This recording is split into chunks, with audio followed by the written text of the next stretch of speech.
नमस्कार, स्वागत है एक बार फिर से आप सभी का आपके अपने चैनल हनुमान सेवा परिवार में।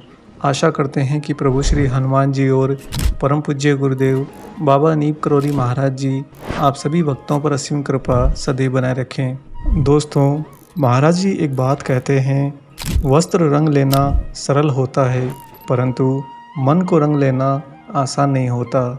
क्या आप इस बात के मर्म को समझ पाए हैं? महाराज जी यहाँ पर हृदय की भाषा की बात कर रहे हैं। हम सब इस बनावटी दुनिया के अंदर तरह तरह से अतरंगी प्रतिक्रियाओं को जीवनोपरांत देखते रहते हैं। जैसे कि आपने शायद स्वयं भी अपने जीवन में इसे अनुभव किया हो या फिर आसपास देखा हो, जब लोग कहते हैं कि मेरा दिल तो तुम्हारे पास है, या फिर तुमने मेरा दिल चुरा लिया, या फिर मेरा मन तुम्हारे बिना तो लगता ही नहीं। ये सब बातें बोलकर एक मनुष्य प्रसन्नचित्त होने का प्रयत्न करता है, परंतु क्या आप जानते हैं कि ये सब बातें मिथ्या होती हैं। वास्तविकता यह है कि एक मनुष्य अगर दूसरे मनुष्य के हृदय की भाषा को नहीं समझ पाए, उसके हृदय के भावों को सीधा ग्रहण ना कर पाए, बिना किसी रोक टोक के और बिना किसी बाधा के सीधा ग्रहण न कर पाए, तब भला कैसे किसी का मन कोई चुरा सकता है, या फिर किसी का दिल किसी के पास में कैसे जा सकता है। आप इस बात को यूँ देख सकते हैं कि मनुष्य को जब दूसरे की हृदय की भाषा समझनी ही नहीं, तब वह सामने वाले को बहलाने के लिए इन वाक्यों का इस्तेमाल करता है। और पूजनीय बाबा जी कहते हैं कि हृदय की भाषा तब तक आपको समझ में नहीं आती जब तक आपका सामने वाले से वास्तविक प्रेम नहीं होता। यह प्रेम शारीरिक आकर्षण वाला नहीं, अपितु अस्तित्व वाला है, यथार्थ वाला है, सत्य वाला है। प्रेम को किसी संबंध के मध्य में खड़ा नहीं किया जा सकता। महाराज जी कहते हैं कि आप सामने वाला, बस सामने वाला, चाहे वह आपका साथी हो, चाहे वो आपके माता पिता हो, चाहे भाई बहन हो, चाहे वह आपका परम मित्र हो, या फिर चाहे वह अपरिचित ही क्यों ना हो, जब तक आपको सामने वाले के हृदय से सीधा अपने हृदय तक एक प्रेम का पुल यानी कि ब्रिज महसूस नहीं होता है, तब तक आप यहाँ से वहाँ कदापि यात्रा नहीं कर सकते। बाबा जी किस प्रकार हृदय की भाषा को ही सर्वोपरि मानते हैं, इसके लिए पहले आपको महाराज जी का कुछ परिप्रेक्ष्य सुनाते हैं। दोस्तों, आप सभी लोग सुंदरकांड से वाकिफ़ हैं।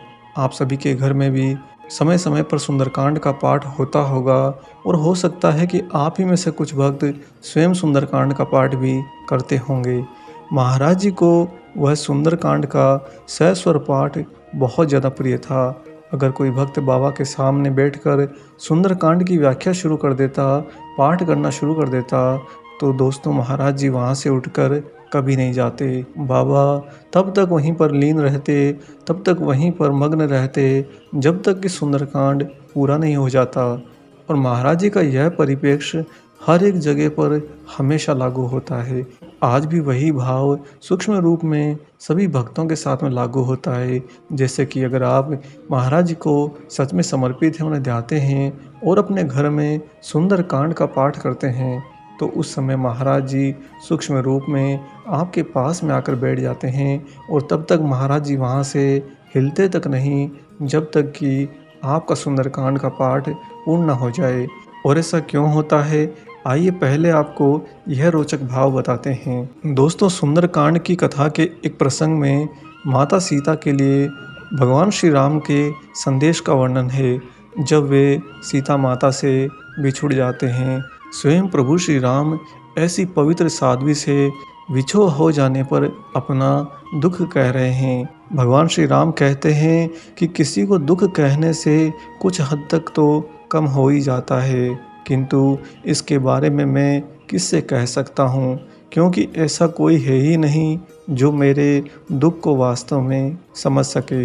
हे सीते, हमारे तुम्हारे सच्चे प्रेम के यथार्थ जिसमें हम बंधे हैं, वह मन ही अकेला जान पाता है, और वह मन तो सदा के लिए तुम्हारे पास में जाकर बस चुका है। सीते, बस इतने से ही समझ लो कि मेरा प्रेम वास्तव में कहाँ तक पहुँच चुका है। दोस्तों, यहाँ पर बड़ी गूढ़ बात कही गई है। एक मनुष्य के जीवन में सर्वोपरि जो स्थान होता है वह होता है मन का। मन के बिना कुछ भी नहीं। भगवान श्री राम कहते हैं कि मेरा वही मन जो सब जगह लगा करता है, मेरा वही मन जो सब जगह टटोला करता है, वह तो अब तुम्हारे पास में जाकर बस गया है। और जब तुम्हारे पास में मेरा मन जाकर बस गया, तब मेरा मन अब भला कहाँ मेरा मन रहा। समझ में आई आपको ये बात कि तब भला मेरा मन कहाँ मेरा मन रहा। सुंदरकांड के इस प्रसंग में वास्तव में यथार्थवादी प्रेम यानी कि सत्य रूपी प्रेम का दर्पण दिखाई देता है।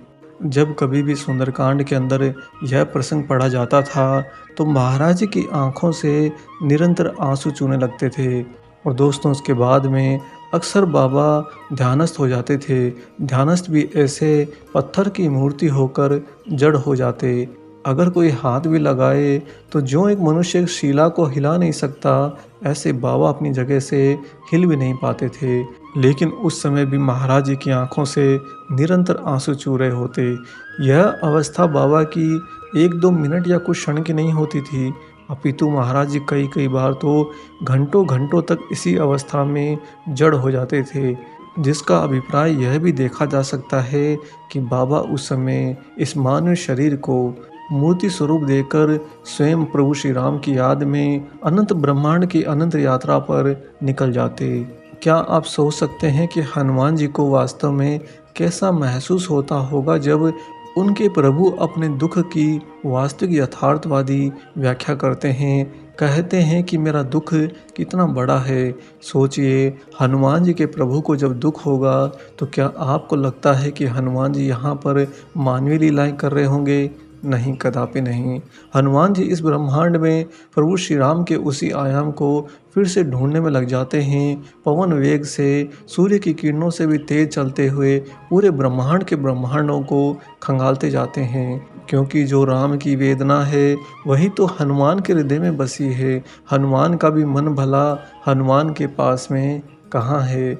यहाँ बताते हैं आपको वह गहरी और गूढ़ बात।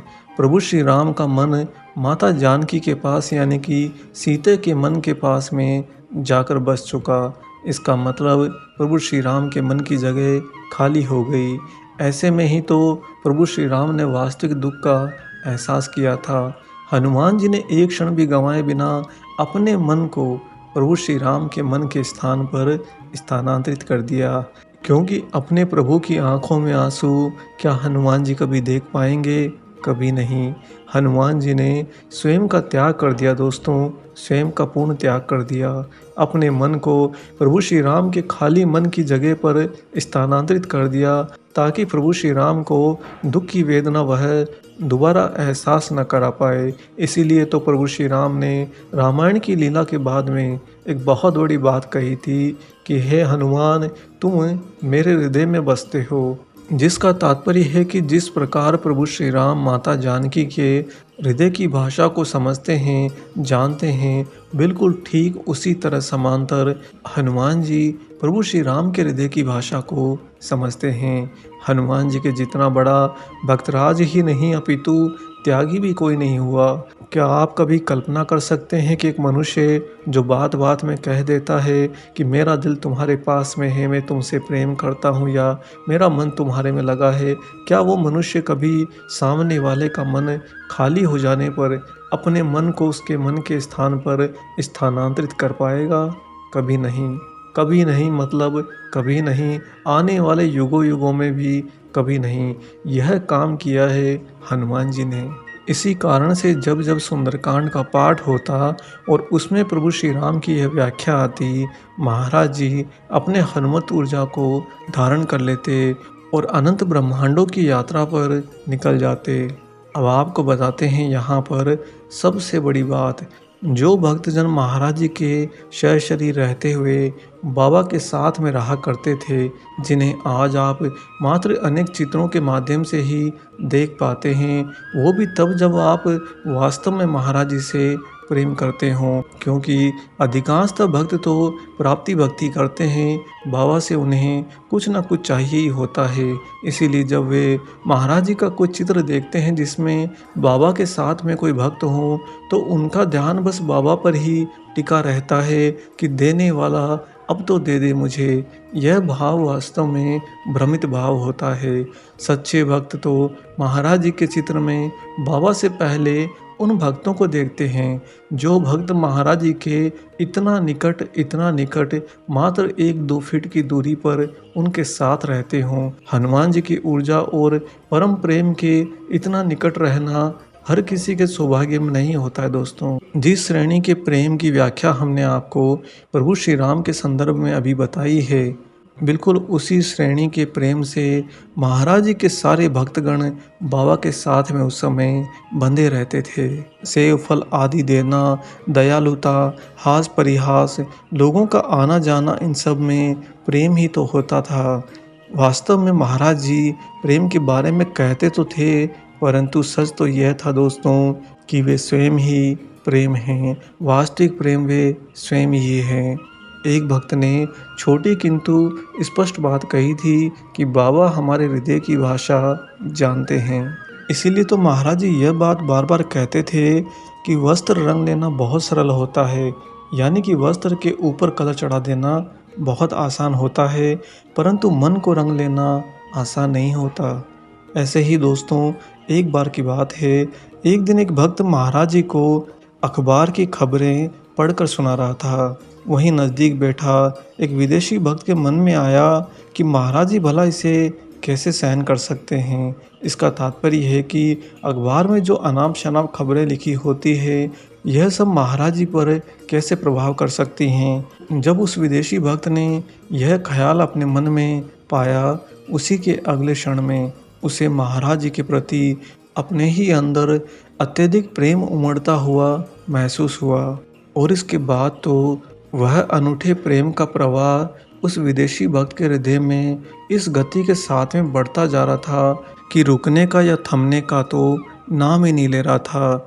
बहुत देर तक वह विदेशी भक्त कसमसाता रहा, लेकिन पल प्रतिपल महाराज जी के द्वारा उत्पन्न वह अथाह प्रेम का प्रवाह उसके हृदय में और ज़्यादा गति पाने लगा। इतना ज़्यादा तेज प्रवाह हो गया कि उस भक्त को लगने लगा कि अब बस मेरा हृदय फट जाएगा। तभी अचानक नज़दीक ही तख्त पर बैठे बाबा ने एकदम से आगे बढ़कर झुककर उस विदेशी भक्त के सिर पर हाथ रख दिया। महाराज जी के सिर पर हाथ रखते ही वह सारी प्रेम की अनुभूति, वह प्रेम का प्रवाह और प्रवाह की प्रचुर मात्रा की हृदय का फट जाने का एहसास होने लगे। वह सारा का सारा एक ही क्षण में समाप्त हो गया।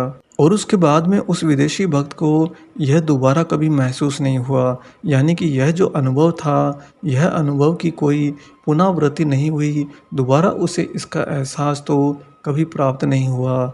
लेकिन यहाँ पर जो इस भक्त ने बहुत गहरी बात बताई है, इसे सुनकर आपका हृदय भी वेदना से पूर्ण हो जाएगा।